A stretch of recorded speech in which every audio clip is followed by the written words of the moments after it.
ભલે એલાઉન્સ વાળા જી બોલતા હોય બોલે, ધર્મેશભાઈ રાવલ, ધર્મેશભાઈ રાવલ, પણ એનામાં એવી તાકાત છે, રાવલ દેવ બોલતા જાઓ.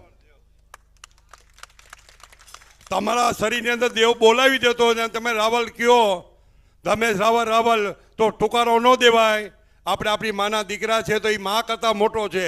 હું અહીં આવ્યો પહેલાં એને પગે લાગ્યો, ભલે મને બાપ કહે, પણ હું રાવલ દેવને પગે લાગ્યો છું. કેવો?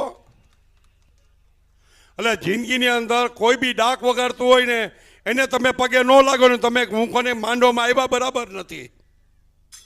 કોઈ બી માંડવામાં જાઓ, રાવલદેવને પગે લાગો ને રાવલદેવની જે બોલાવો તો સમજો કે આપણે ગયા કહેવાય.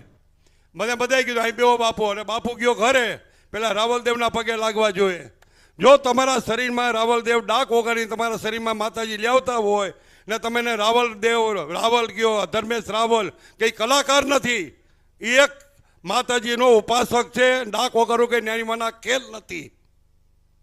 આપણે ભલે કીર્તિદાન છે અત્યારે આપણું વર્ચસ્વ બહુ મોટું છે એમનું, એવી રીતે આમનું પણ નામ વર્ચસ્વ બહુ મોટું છે. કીર્તિદાન ને રાવલદેવ બે બરાબર છે.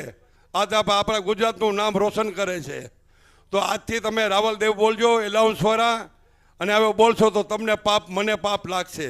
ઓકે, જય ગિરનારી, જય માતાજી.